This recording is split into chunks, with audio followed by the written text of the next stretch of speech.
بسم الله الرحمن الرحيم والصلاة والسلام على رسول الله صلى الله عليه وسلم. السلام عليكم ورحمة الله تعالى وبركاته. اليوم بإذن الله تعالى مع الدرس 11 من دروس تعلم لغتك اللغة العربية. توقفنا في الدرس الماضي الدرس العاشر عند حروف المد، وقلنا أن حروف المد 3، وكذلك حروف المد. أولا نبدأ بحروف المد إن شاء الله، التي هي A, U, I. Et on avait fait, donc, Inch'Allah, aujourd'hui c'est la leçon numéro 11. Donc, et lors de la leçon numéro 10, la précédente, donc on avait vu déjà les 3 lettres de l'alphabet arabe qui sert à prolonger la lettre avant, c'est-à-dire précédente. Et on avait donné déjà 2-3 exemples sur le alif et sur le waw. Aujourd'hui, Inch'Allah, on va réviser. Peut-être ce n'était pas assez clair lors de la leçon numéro 10, donc on va réviser vite fait les deux là qu'on avait vu déjà. Et on va donner des exemples aussi sur la troisième lettre de التي هي I. Donc je répète, A, U, I. Donc ça c'est ce qu'on avait vu déjà lors de la leçon numéro 10. On avait vu aussi الحروف التي تتصل قبل وهي منفصلة أو لم تتصل بعد، ألا وهي حروف الدال. Donc حرف الدال، حرف الذال c'est le même avec un point، حرف الراء، حرف الزاي avec un point، وحرف الواو. Donc ça c'est leur on va dire spécificité ou une des règles qu'on avait vues déjà. Ça c'est des lettres qui s'attachent avant, jamais après. Dans le sens où il n'y a pas de prolongation, par exemple on fait ça, ou on fait ça, ou on fait ça, ou on fait ça. Ça n'existe pas. Donc ça c'est des lettres.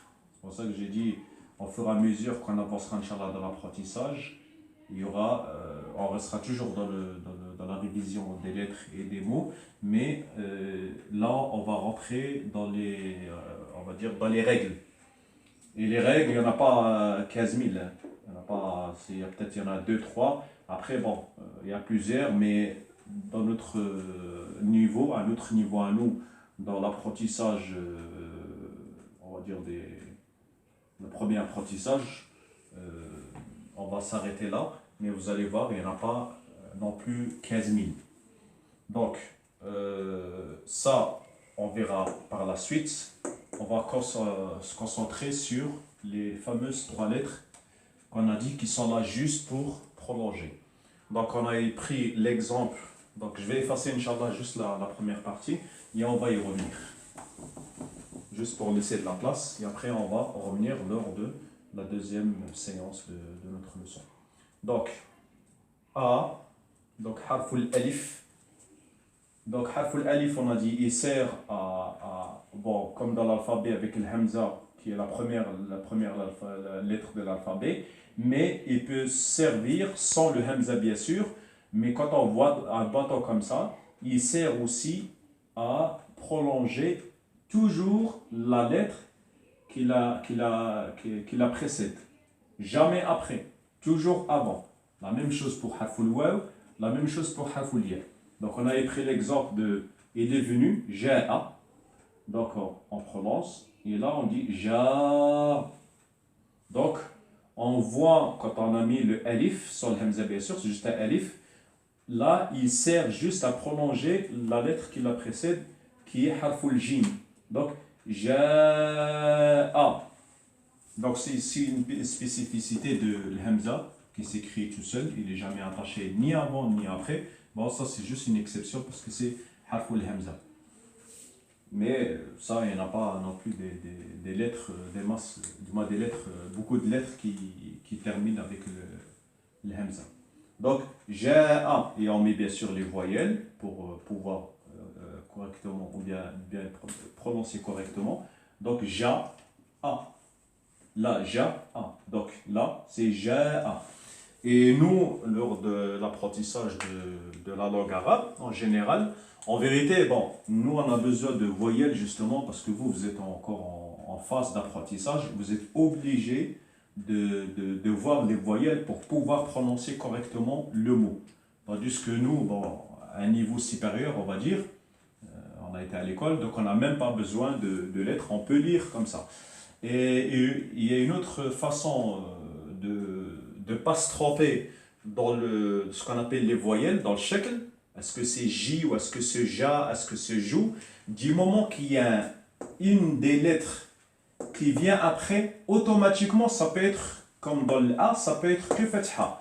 Dans le O, ça peut être que Damma. Dans le Ya, ça peut être que Kasra. Donc ça, c'est une des règles que, alhamdoulilah, bon, peut-être on verra plus après, mais juste pour vous montrer, ça veut dire si on n'a pas ça, et on doit lire le mot, du moment qu'il est précédé par ce bâton pour allonger, ça peut être que une fatha, ça peut pas être autre chose. Le waw, ça peut être que damma. Le ya, ça peut être que kasra.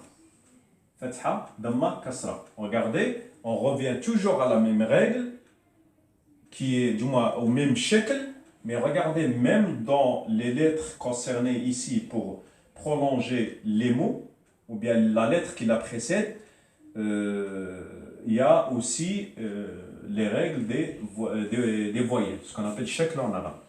Il y a aussi une chose qu'on peut constater ou on peut remarquer dans ce cas de figure-là, c'est, regardez bien, ah, donc qu'est-ce qu'on entend? Ah, donc rappelez-vous le fameux tableau de l'alphabet de voyelles qu'on a mis en place, le fatha, la kasra que je mets en biais pour différencier de la fatha et la damma. Et rappelez-vous qu'est-ce qu'on avait dit? On avait dit A, c'est fatha, donc c'est A. I, donc on a mentionné ainsi, comme ça. I et O, on a mentionné comme ça. Ça vous rappellerait? Ben, ça doit normalement vous rappeler une règle. Comme ça, vous ne l'oubliez pas. C'est que A, donc automatiquement, si vous avez un bâton qui précède la lettre concernée, même qu'il n'y a pas de voyelle, ça ne peut être que vous référez par rapport au alif qui prend une fatha. Donc on ne peut pas par exemple faire damma, joue A. Ça veut rien dire joue A. Par exemple, juste pour vous montrer. Ou bien J-A. Ou bien J-A. Ça ne peut pas. Donc ça, vu qu'il est là que pour prolonger, il ne prend pas de voyelle. Parce que sa seule, on va dire, comment on dit ça? Sa seule, du moins sa règle, c'est il est là juste pour prolonger. Il n'est pas là pour prendre forme. Sauf si c'est un lemme, si c'est attaché après. Mais comme il ne s'attache jamais après, donc il est là juste pour allonger. Donc ça peut être que ja, ça ne peut pas être autrement. Et si vous voulez shkel, ça veut dire si vous voulez mettre une voyelle sur cette lettre concernée, référez-vous à ce cas de figure qui est A. Par exemple, ou, par exemple, je donne un exemple avec la lettre O, par exemple, Hudhud. Hudhud qui est le pont. Hudhud. Donc, rappelez-vous le fameux Hu, le Ha, Hud, Hud. Et regardez, c'est les mêmes. Ça, c'est l'oiseau, le pont, en français. Donc, Hud, Hud. C'est l'oiseau qui est mentionné dans le Coran avec le prophète Sulayman. Donc, Hudhud. Donc là, regardez voir. Non, ça c'est il n'y a pas de waw. Excusez-moi. Mais on peut appliquer une règle que on va prendre C'est moi qui me trompais. Autant pour moi. Ça, c'est pour le fameux exemple qu'on verra après. Donc, on peut donner un exemple J-A, la lettre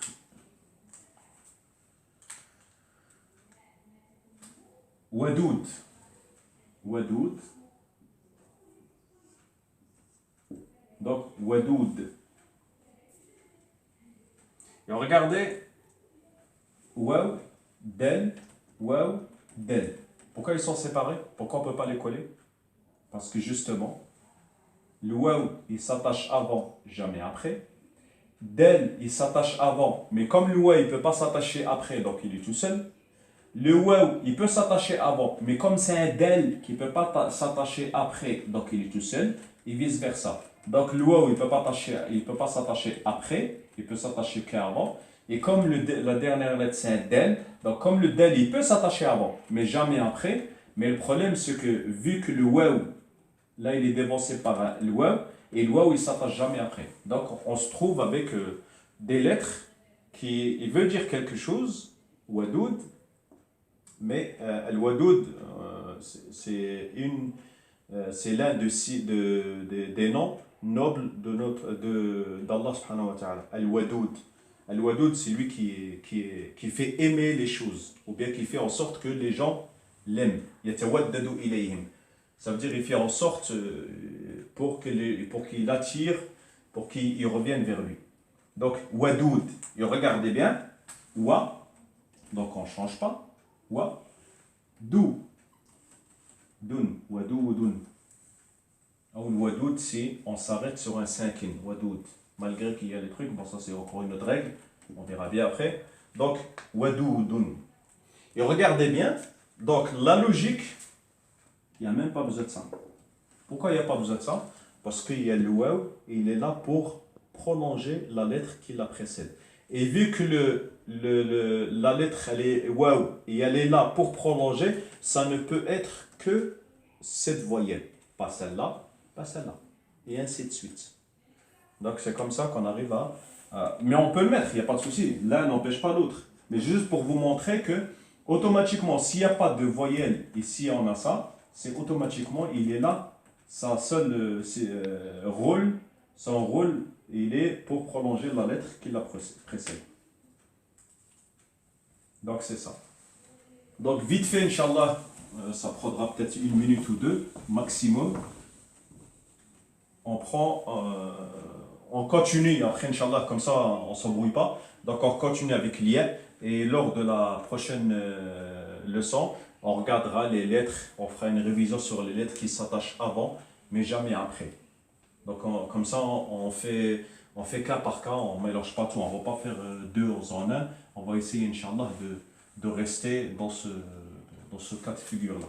Donc harful ya, donc on a vu harful alif, harful waw, harful ya. Donc, harful ya, par exemple, J-A. J-A. Donc, ça, c'est une spécialité, c'est un truc spécial. J-A.